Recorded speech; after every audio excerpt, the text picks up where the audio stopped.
皆さんこんにちは。アントビデオエキシビジョンにお集まりいただきありがとうございます。この動画はアリを飼育されている愛好家の皆さんにご自身で飼育されているアリの動画を撮影していただき発表していただくイベント動画です。飼育歴、地域、飼育種、飼育方法などアリの楽しみ方は千差万別です。このイベントを通してアリ飼育という同じ趣味を持つ方々と自分のアリをシェアし合ったり、新しいインスピレーションをもらったりできる機会となれば良いなと思っています。今回はたくさんの皆さんにご参加いただきました。どうぞ最後までごゆっくりお楽しみください。また、進行ナレーションは私、アリのエンサイクロペディアが務めさせていただきます。皆さんどうぞよろしくお願いいたします。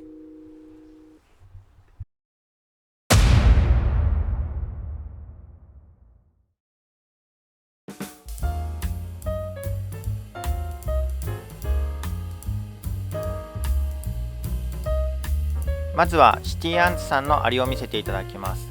アメリカの方で、アリの飼育歴は2年半ということです。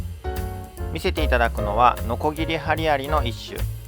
日本以外にもノコギリハリアリ住んでるんですね。このアリはシティアンツさんが飼育をされている、唯一の原始的なアリで、なおかつお気に入りのアリだそうです。現在は越冬期間中ということで、あまりいいアングルで映像が撮れませんでしたということだったんですが、ちょっと過去の映像も送っていただきました。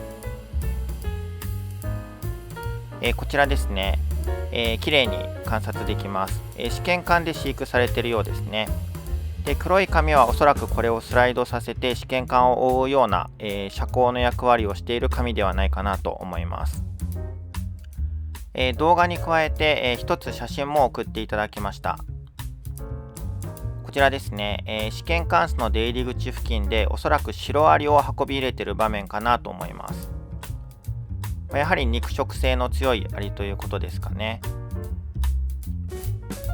このアリは現地でも珍しい種類のようで、石の下や朽木などを注意深く観察すると見つかることがあるようです。ということで、貴重なノコギリハリアリの仲間を見せていただきました。シティアンツさんはインスタグラムや YouTube でも活動されておりますので、よかったらそちらもぜひチェックしてみてください。シティアンツさんありがとうございました。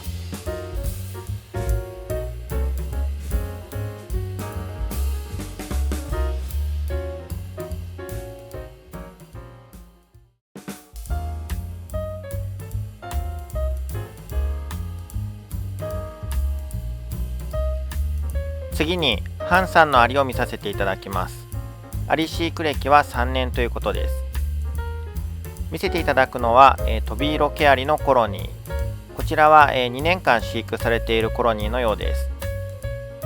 縦置き型の石膏巣ですね。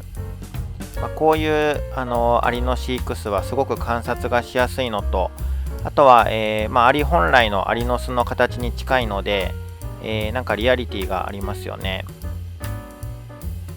それから各部屋の使い分けっていうのもおそらく少しずつ出てくると思うので、そういったところも観察の楽しいポイントですね。さあ、このコロニーのアリたちはどのような感じでしょうか。上の方の部屋から結構ワーカーが入ってますね。繭や幼虫なども見えます。真ん中には女王が見えますね。ワーカーの数は、ざっと、数えて150弱ぐらいの規模でしょうか。2年目のコロニーということで結構いい数ではないでしょうか。それから飼育室に関しまして、小型種用に、通路と各部屋を狭くしてありますという、コメントいただいてます。きめ細やかな工夫がされてますね。確かに、黒山アリぐらいだったらなんとか通れそうな気はするんですが、大アリなどにはちょっと厳しいような通路の狭さですね。このトビイロケアリにとっては快適に過ごせるようなちょうど良いサイズの部屋と通路ではないでしょうか。飼育種や、コロニーの規模に合わせて、巣のスペースなどを調整してあげるのはすごい大事なことですよね。居住スペースの上に餌場がついているようです。餌場に関して脱走防止のため餌場の蓋を接着しました。もともと蓋が開閉式だったってことですかね。そして天板部に穴を開けてアクリル板で蓋をしてあります。蓋には開閉しやすいように取っ手をつけました。このアリスさんのこのマークは後からつけたんですね。確かに脱走問題というのはコロニーの規模が大きくなってくると悩まされる問題ですよね。壁面にパウダーなどを塗るという対策もありですが、ハンさんがされたように天板の部分を開閉部分を小さくして物理的に脱走できるスペースを潰すっていうのも有効な手段ですね。それにしても飼育数がマッチしているのかアリたちがストレスなくのびのびと動いているように見えますね。また3年目に向けてさらに成長が期待できるのではないでしょうか。ということでトビイロケアリ2年目のコロニーを見せていただきました。またハンさんはツイッターでも投稿などをされておりますので、よかったらぜひそちらもチェックしてみてください。それではハンさんありがとうございました。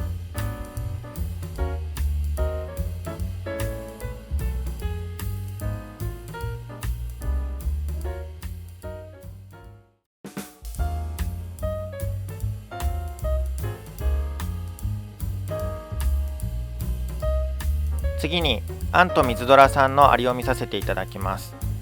アリの飼育歴は2年目ということです。見せていただくのはこちらのオオズアリのコロニー。なかなか、ワーカーの数も多い大きなコロニーですね。女王も、画面で見る中でも2匹いますし、兵隊アリも複数いますので、立派なコロニーですね。オオズワリは飼育種としても結構人気のあるアリなので、これからの飼育も楽しみですね。そしてこちらが、飼育巣の全体像。右側に、先ほどのアリたちが集まっているようですが、左側アルミホイルがかかっている部分に、石膏巣が用意してあるようです。こちらですね。これ結構工夫されているところが石膏が、上にあって下の部分が空洞になっているそうなんですね。こういった構造なかなか面白いんじゃないでしょうか。まだアリの方はあまり入ってないようですが、これからこちらの方にアリが移動してきたらとても面白い感じになりそうですね。こちらは餌場を上から撮っていただいた映像ですね。餌場にはメラミンスポンジが置いてあって、おそらく湿度の関係で現在はそちらの方を居住スペースとして認識しているような感じですかね。飼育の際に気をつけていることは、巣とは別に餌場の小さなケースを連結させるとアリがそこにゴミを貯めるので餌場の掃除がとても楽になるし、あるいは餌場の掃除をしなくて済むようになることというのをいただきました。大きなコロニーになるとより一層そのスペースの使い分けしてくれると楽ですよね。またアリがゴミを集めてくれる行動っていうのも結構見ていて楽しい部分ですね。観察のポイントではないでしょうか。ということでアンと水ドラさんにはオオズワリのコロニーを紹介していただきました。また、アンと水ドラさんはツイッターでも投稿などされておりますので、よかったらそちらもチェックしてみてください。それではアンと水ドラさんありがとうございました。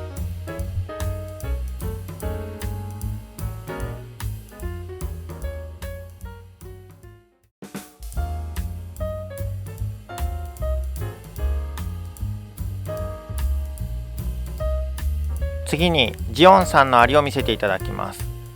アリ飼育歴は6年ということです。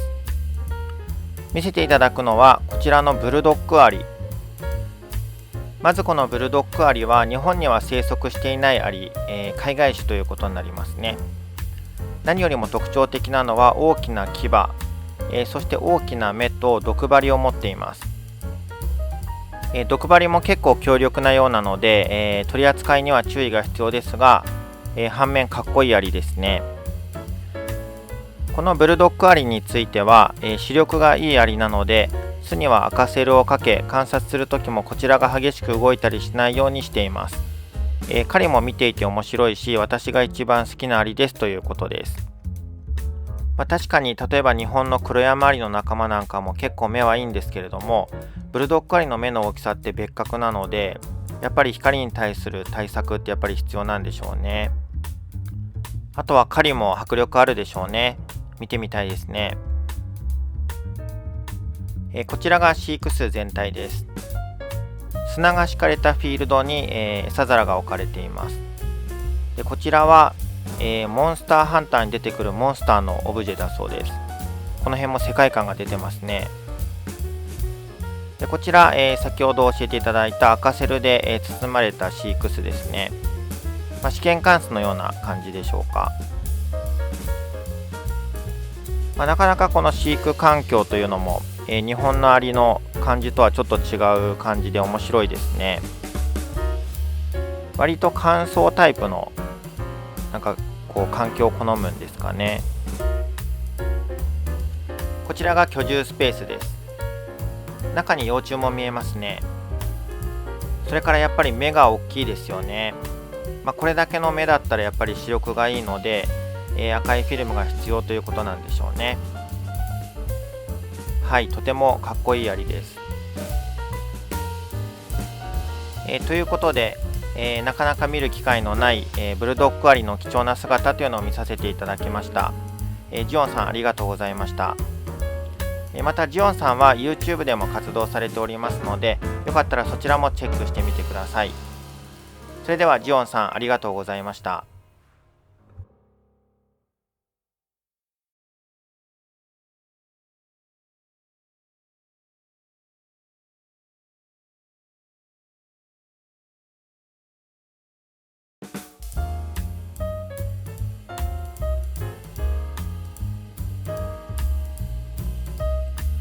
次にイジーフォトグラフィーさんのアリを見せていただきます。南アフリカの方でアリの飼育歴は2年。第1部では、本ハリアリの女王を見せていただきました。今回見せていただくのはトゲフシアリという仲間のアリの、一種です。このアリについては、彼らは試験管の中で暮らしています。とても可愛いアリです。ですが、成長がとても早いです。大好きなアリですというコメントをいただいています。トゲフシアリというのは山アリの仲間のようですね。トゲフシアリ属という属が存在していて、どうやら腹平節にトゲのある、アリの種類のようです。見たところ多女王性のようですね。こういった、コロニー形態だとやっぱり成長は早そうですよね。女王の形態はアメイロアリの女王に結構似てるような感じがします。またワーカーは毛アリに結構似てますよね。アメイロアリも毛アリもどちらも山アリの仲間なので、基本的なフォルムは結構近い、アリなのかなと思います。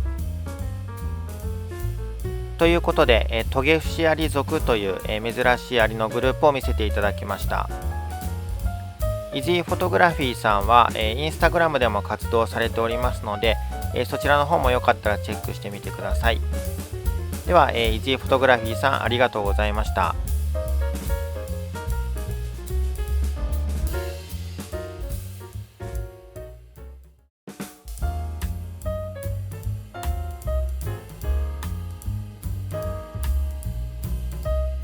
次にアリカフェさんのアリを見せていただきます。アリの飼育歴は3年ということです。見せていただくのは胸赤オオアリのコロニー。女王が1匹と、ワーカーが10匹少々でしょうか。この胸赤オオアリなんですけれども、アリカフェさんが今年の5月に、自分で採集されたという、胸赤オオアリだそうです。でこの胸赤オオアリなんですけれども、一つ特徴としては、色彩が、やや黒化傾向にあるという点です。黒化傾向というのは、胸赤オオアリは通常もう少し色が赤っぽいんですけれども、赤みがあまりなくて全体的に黒っぽい色をしているという状態です。このコロニーのアリたちを見てどうでしょうか。確かに赤みがあんまりないですよね。特に胸部の、後ろの方とか腹部のあたりですね、このあたりが通常もう少し赤いんですけれども、結構くすんだ感じで、黒っぽい色をしてますよね。拡大した映像です。女王のすぐ近くに幼虫たちが集められていますね。この幼虫たちはもうすでに越冬幼虫の状態に入っています。色が黄色っぽくて、艶があまりなくてくすんだ感じになってますね。結構胸赤オワリとかオオアリの仲間は早めに越冬状態に入る傾向がありますよね。このコロニーについては、もっと増えるかと思ったらそうでもなくてちょっと心配ですというコメントもいただいてます。1年目の終わりでワーカーが10匹少々なので、確かに多くはないかとは思うんですが、どうでしょうか。越冬に入ったのがおそらくこれ割と早めに入ったんじゃないかなと思うんで、そういうのもちょっと影響してるかもしれませんね。越冬幼虫たちが結構いるので、また来年の春ですね、すぐにワーカーが増えてくれるといいですね。こちら飼育室の全体像です。使いやすい四角い石膏室と、それから餌場ですね。餌場には、チューブの部分にアリが、餌場に降りやすいスロープがついています。また、飼育室の下にですね、衝撃吸収素材が敷いてあるというのも、アリたちにとって優しい設計ですね。ということで、アリカフェさんにはやや国家型の胸赤終わりのコロニーを見せていただきました。またアリカフェさんは YouTube でも活動されておりますので、そちらの方もぜひチェックしてみてください。ではアリカフェさんありがとうございました。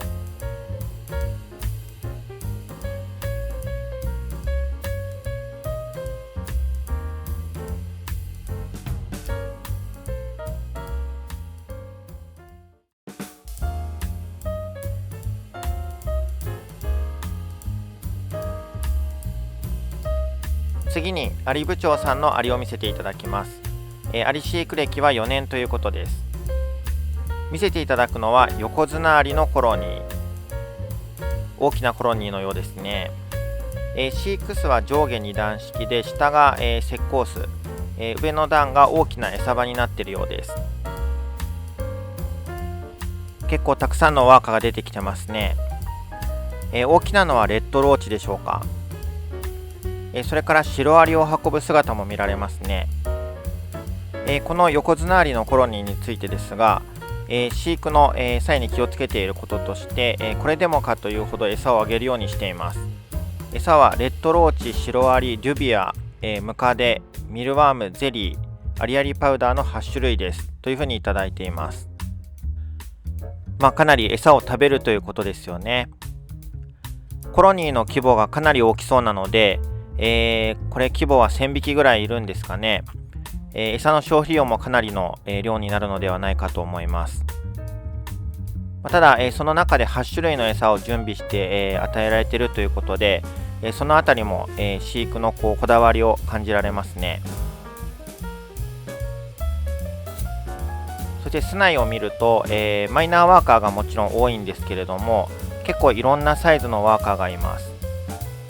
この角には、まるで巨人のような、これ一番大きなサイズですかね、メジャーワーカーが見られます。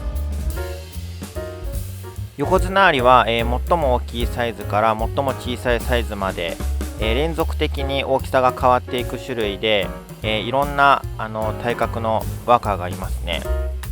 ところどころこの巣の奥の方にいる大きなワーカーがかなりの存在感ですよね。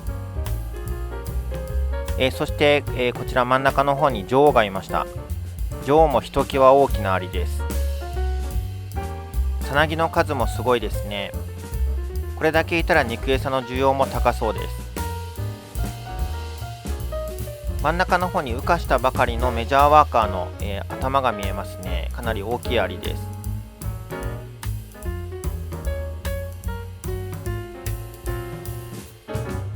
はい、こちらの壁面にもさなぎがぎっしり。これはまだまだ、コロニーのワーカー数増えそうです。こちらは飼育室を上から見たところのようですね。やはり、いろいろなワーカーのサイズがあるというのがこの横綱アリとても面白いところかなと思います。女王の上にはマイナーワーカーが乗っかってますね。ちなみにマイナーワーカーとメジャーワーカーのサイズの差はですね、頭の大きさでいうと10倍、重さでいうと500倍の差があるそうです。すごい差ですね。ということで、アリ部長さんには横綱アリ見せていただきました。ありがとうございました。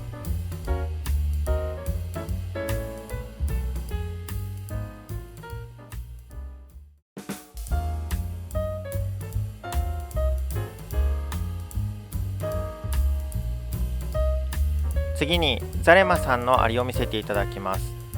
アリ飼育歴は2年ということです。見せていただくのは黄色毛アリのコロニー。こちらですね、購入されたコロニーだそうで、飼育は3ヶ月ほどされているコロニーということです。女王が1匹と、ワーカーはですね結構多そうですよね。ちょっと今のアングル全体が見えませんが、この画面の中でも100匹ぐらい、ワーカーがいるので、どうでしょう、全体では200とか300ぐらいの、コロニーになるんですかね。結構成熟したコロニーのように思います。このコロニーの飼育の際に、気をつけていることは、特に特別なことはないのですが、乾燥だけ気をつけています。まめに少量水分補給していますということですね。黄色毛アリ他の、毛アリの仲間と同じく土中種なので、ある程度の加湿をしてあげる必要があります。今使われているような、平置き型の石膏巣などですと、給水が簡単にできて湿度の管理がしやすいので、黄色毛アリなどのアリに適した飼育巣だと思います。ちなみに、このように黄色いワーカーの毛アリの仲間としては飴色毛アリが他にいますが、黄色毛アリの方が、より小型なアリです。やっぱり女王と、ワーカーの色が違うアリっていうのは結構見てて面白いですよね。黄色いワーカーというのもとてもキュートなので、好きな方も多いのではないでしょうか。巣内をよく見ると結構越冬幼虫の数がいますね。これはまた来年、ワーカーとして生まれてくると思うので、またコロニーの規模が、大きく成長しそうですね。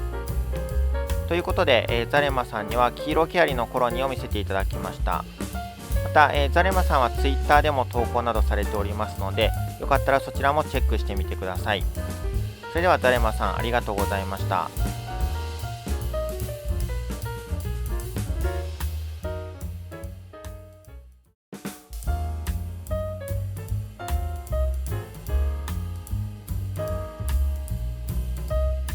次にシンガポールアンツさんのアリを見せていただきます。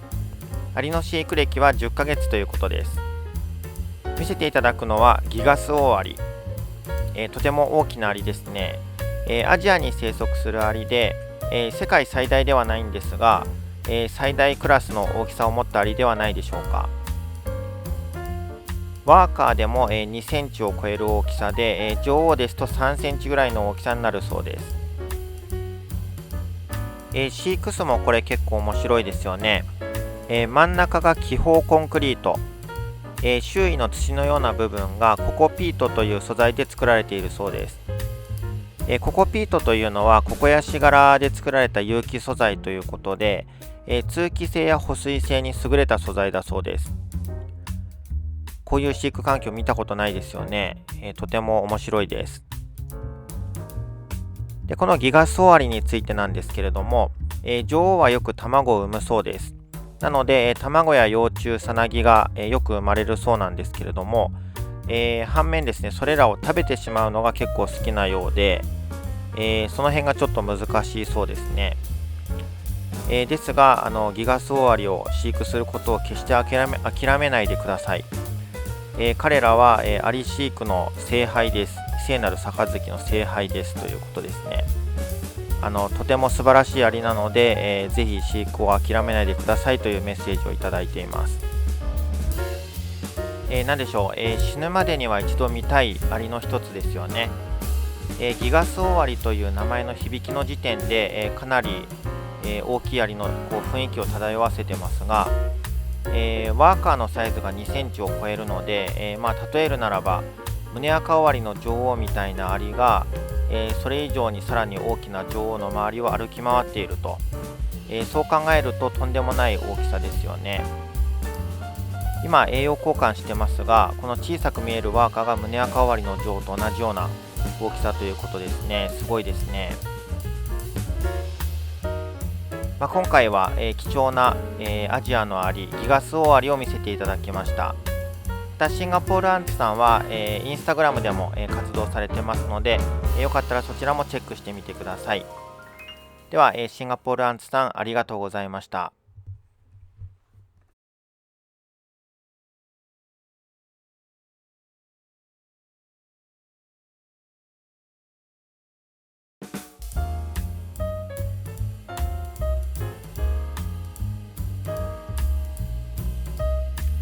次に北間さんのアリを見せていただきます。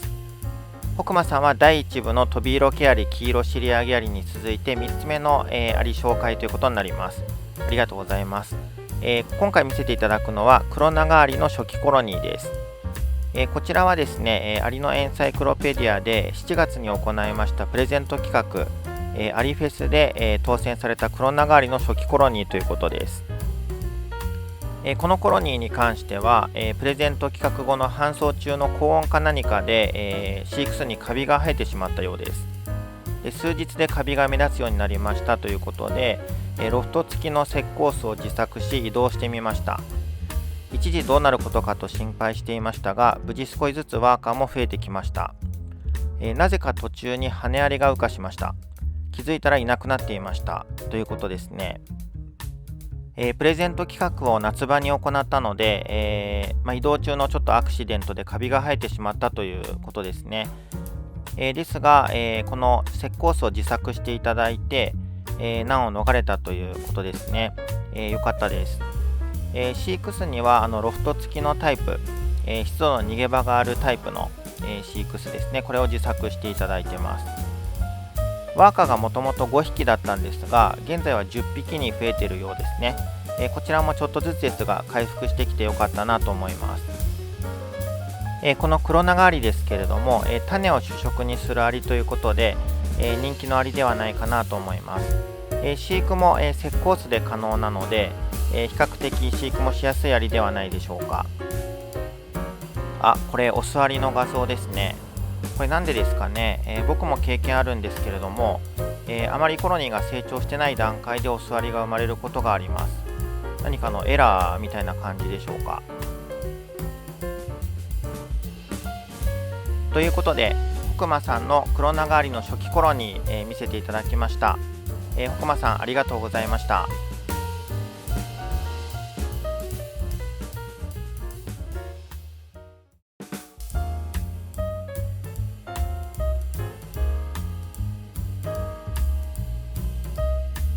次に川博さんのアリを見せていただきます。川博さんは第1部で筑肥トゲアリと、トゲアリを紹介いただきました。今回見せていただくのは、黄色オオアリ、別名琥珀オオアリなどとも呼ばれている海外のアリですね。中央アジア産のオオアリで、女王のサイズは10ミリとか12ミリとかそういった、情報があるので、ミカドオオアリよりもちょっと小さいようなアリなんですかね。黄色オオアリに関しては、即売会でその琥珀色の美しさに一目惚れして衝動買いしてしまいました。大アリなのでメジャーワーカーもいて、その美しさだけでなく大きさのバリエーションも見ていて楽しいですという、コメントをいただいてます。何よりも特徴はこの琥珀色の、琥珀色もしくは黄色といいますか、そういった体の色が特徴ですよね。とても美しい大アリです。また、体の色はですね、マイナーワーカーは全体的に黄色っぽい感じで、女王やメジャーワーカーは頭とか胸部がよりちょっと褐色がかるんですかね。直接、生で見たことはないアリですが、いつか見てみたいアリですね。ということで川博さんには貴重な黄色オオアリの姿を見せていただきました。ありがとうございました。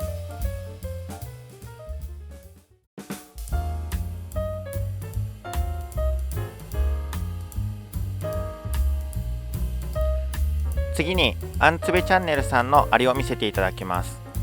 アリ飼育歴は5年ということです。見せていただくのはツヤクシケアリのコロニー。こちらは3年間飼育されているコロニーということです。飼育には石膏巣を使われているようですね。中央に石膏の壁で作られたクレーターのような部屋があって、ちょっとこだわりが感じられますね。綺麗なアリですね。このツヤクシケアリについてですが、とても綺麗なアリなので、ぜひ多くの方に見てほしいコロニーです。また日本固有のアリでもあるので、海外の方にも貴重な種類を見ていただけると嬉しいですと、コメントをいただいてます。ツヤクシケアリ、日本固有のアリだったんですね。図鑑などで調べると、ツヤクシケアリの仲間自体が世界に6種類しか存在していないようで、そのうちの1種類、このツヤクシケアリが日本に生息しているということになるんですかね。そう考えるとすごく貴重なアリですね。日本の国内においても、産地の瓦礫帯などの、ちょっと特殊な環境に住んでいるアリなので、あまり見られるアリではないですよね。さあ、巣内の方をちょっと見てみると、幼虫がプリプリですね。また画質がいいので、幼虫の口元も確認できます。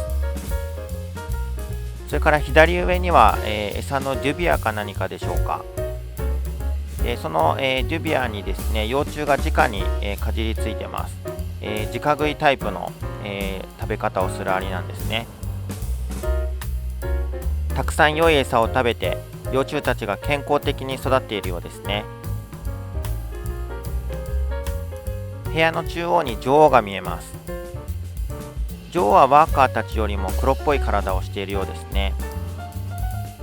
そしてさなぎは、裸葉タイプ、眉を張らないタイプのようですね。でやっぱりこの石膏の壁で作られた部屋がすごくなんか居心地が良さそうですね。卵、幼虫、さなぎ、女王、これらが全てこの部屋に収まっているような感じに見えます。そして右下の方からオスアリが出てきました。すごいですね。女王、ワーカー、オスアリ、卵、幼虫、さなぎ、全部が一つの画面に収まりました。贅沢なショットですね。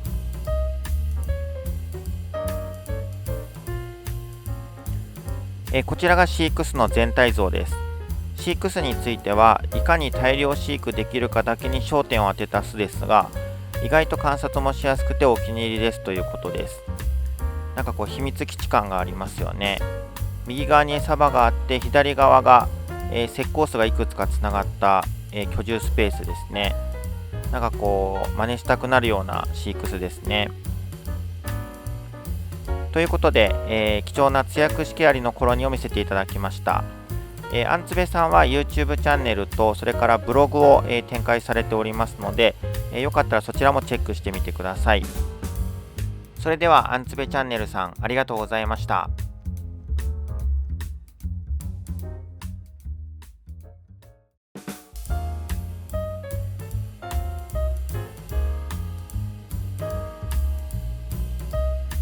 次にロシアアントさんのアリを見せていただきます。アリの飼育歴は1年ということです。見せていただくのは胸細アリの一種のコロニーです。だいたいワーカーは20匹少々でしょうか。ワーカーの集団の右側に見えているのは、餌として与えられた昆虫ですかね。このコロニーについては、とても小さくてとても可愛いです。女王の名前はラダです。彼らを飼育するために、私は特別な木の巣を、注文しました。女王はすでにいくつかの卵を産みました。コロニーがとても大きくなるといいなと願っていますということです。女王にラダという名前をつけているんですね。僕も昔、女王に名前をつけてた時期がありますが、とても愛着が湧きます。それから特別に、購入した木製の巣も気になるところですね。写真もいただきました。結構鮮明に見えますね。胸細アリの仲間ということで、女王やワーカーのフォルムは、やはり日本に住んでいる胸細アリの仲間ととてもよく似ています。ただ色合いがちょっと珍しいですね。黄色っぽい色をしていて、日本の胸ボスアリの仲間とはちょっと違うような色彩ですね。こういうちょっとした違いが見られるというのもとても面白いことですね。ワーカーが幼虫を1匹加えてますね。卵が孵化して幼虫も生まれているようです。現在の飼育巣はこちらの試験管タイプのようですね。こういった試験管の巣は、日本のみならず世界でも結構使われている感じですね。ちなみに日本では昔はこういう試験管を使った飼育巣っていうのをほとんど見なかったんですけれども、今では結構スタンダードになってきましたね。こちらのコロニーには木製の巣を購入されたということなので、この種類は樹状製のアリなんでしょうか。知らないアリを見るといろいろ疑問が湧いてきて、それもまた面白いですね。ということで、ロシアアントさんには、胸ボスアリの一種の、コロニーを見せていただきました。ロシアアントさんはインスタグラムでも投稿などされておりますので、よかったらそちらもチェックしてみてください。それではロシアアントさん、ありがとうございました。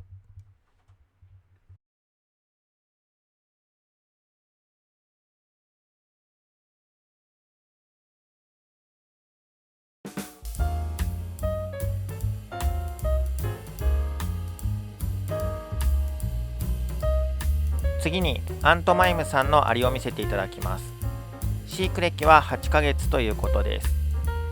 見せていただくのは胸赤オオアリのコロニー。このコロニーについては、8月にヤフオクで購入した胸赤オオアリのコロニーです。セリアのクリームケースを3連結にした自作石膏巣を動画にしたいと思います。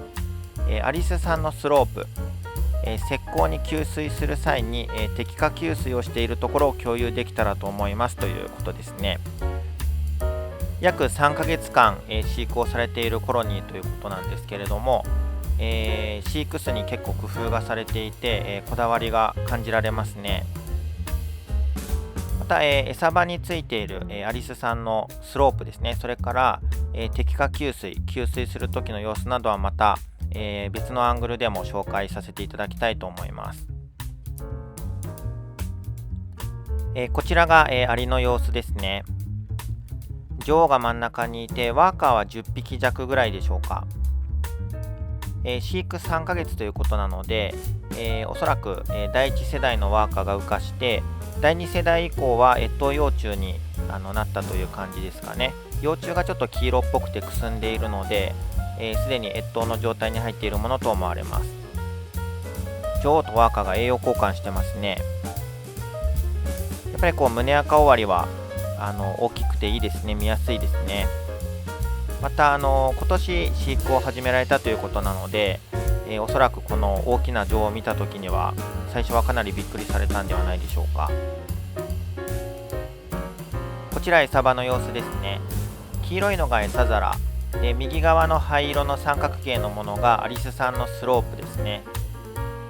餌場など自作すると、チューブという仮面の間に段差ができてしまうので、このようなアイテムを挟むことで、アリが行き来しやすい、アリに優しい設計になります。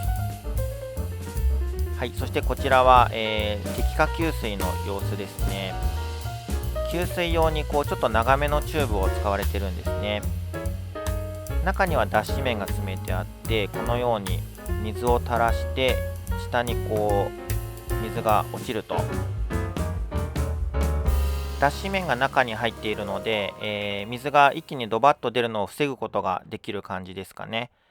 とても、工夫された面白い仕組みだと思います。ということでアントマイムさんには、胸赤オオアリのコロニーを見せていただきました。アントマイムさんは、Twitter でも投稿などされておりますので、よかったらそちらもぜひチェックしてみてください。それではアントマイムさん、ありがとうございました。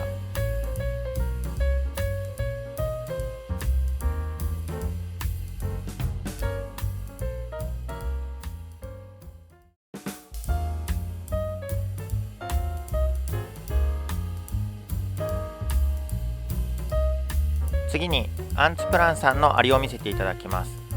スペインの方でアリの飼育歴は1年ということです。せていただくのはカンポノタスリグニペルダというヨーロッパ最大級の大アリの仲間のコロニーです。かっこいいアングルで動画を撮っていただいてますが、こちらの飼育室の、飼育環境を整える様子も動画にしていただいているので、そちらも見せていただこうかと思っています。こちらが、カンポノタスリグニペルダ、ヨーロッパ最大級の大アリの仲間ですね。かなり寒い地域にまで生息していて、北欧あたりまで生息しているようです。で、胸のあたりが赤みが入っていて、日本でいうと胸赤オワリにとてもよく似た見た目をしています。若干だけこちらの方が大きなサイズのアリになるようですね。このアリについてなんですけれども、今年の6月に地元のアリのディーラーさんから、結婚非行後の心情を入手しました。それ以来試験管の中で飼育をしていて、4匹のワーカーと幼虫たちがいくつか、生まれているということです。で、そこから、きちんとした飼育室への移動を待っているという状態だそうです。ということで今回はきちんとした飼育室への移動の様子を動画にしていただきました。木製の飼育室のようですね。この飼育室に関してですが、実はこのアリを入れる前に尻上げアリの一種をこの、飼育室で飼育されていたそうなんですね。ですがそのコロニーは、死滅してしまったそうです。原因としては、室内に湿度を供給するシステムというのをつけなかったそうで、それが原因でアリが死滅してしまったということです。なので今回は、湿度を供給できるシステムを追加して、このカンポノタスリグニペルダの飼育室にしようという、計画のようですね。ということでまずは、床面にこう土を、敷いているようですね。こちらが餌場になる場所のようです。で、ここでちょっと気になる部分だったんですが、これ何でしょうか、トビムシか何かの土壌生物でしょうか。これがついたなんか葉っぱのようなものを導入されました。はい、そして、さらに土に、水分を供給されています。はい、土壌への給水が終わって、次が一番の改良ポイントかと思われますが、室内への給水システムです。木製の飼育室の下の部分に水を入れるタンクがつけてあって、そこにこう水を入れられています。これはですね、木に直接水を吸わせるという給水システムではなくて、タンクから、蒸発した水分が室内に巡っていくというタイプの、給水システムのようです。さらにこちら水が入った試験管ですね。これを餌場に、置きます。これはおそらく飲み水でしょうか。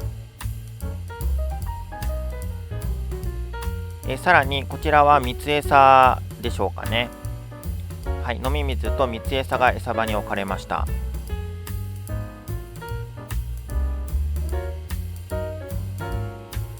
そして餌場から巣の出入り口へと続く部分へ、木片をレイアウトしていきます。はい、完成のようですね。飼育室と餌場フィールドがこれでレイアウト完了しました。なかなか面白い、よく作り込まれたレイアウトですよね。立体的で、リアリティがあって、このフィールドをアリたちが闊歩しているのを想像するととても楽しみです。それでは、いざここにアリたちを入れていきます。結婚飛行以来試験管で過ごしてきたアリたちを、どのような感じで移動させるのでしょうか。今回はこう直接、もう飼育室に入れちゃう感じですね。まずはフィールドにアリたちを入れて、蓋をしました。ここからアリたちが飼育室を見つけて、自ら移動してくれるのを待つというスタイルですね。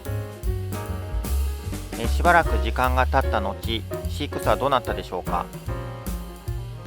入ってますね。女王と4匹のワーカーたちが見えます。このアリのコロニーはこの木製の飼育室を気に入ってくれたようです。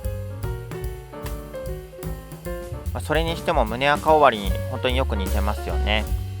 よく見ると胸部の、こう分厚さとか、赤みが入っている場所が少し違うんですけれども、それでもパッと見た感じはとても両者はよく似ていますね。とても美しいアリです。網目が見えます。この網の下が給水タンクになっていて、網目を通って、湿度が室内に供給されるという仕組みですね。まだコロニーはこの、飼育室内に入ったばかりかと思いますが、湿度を含めこの室内の環境を気に入って、長く繁栄してくれるといいですね。ということでアンツプランさんには大アリの一種カンポノタスリグニペルダのコロニーと、よく作り込まれたフィールド付きの飼育室、こちらの様子をシェアしていただきました。また、アンツプランさんは、YouTube や Instagram でも活動されておりますので、よかったらそちらもチェックしてみてください。それではアンツプランさんありがとうございました。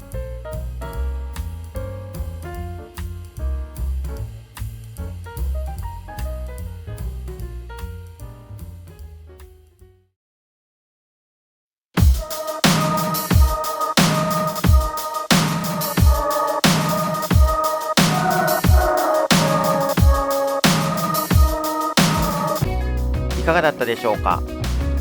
アントビデオエキシビジョン第2部はこれで終了になります。第2部でもたくさんの愛好家の方のアリや飼育環境を見ることができて興味深い映像ばかりでしたね。今回は第1部第2部を通してたくさんの方にご参加いただき映像をご提供いただきました。この発表会がアリを飼育する方の楽しみの一つとなり、アリへの興味を深める機会になればいいなと思います。アリを愛するすべての人たちのアリ発表会アントビデオエキシビジョン、進行ナレーションは私アリのエンサイクロペディアがお届けしました。皆さんありがとうございました。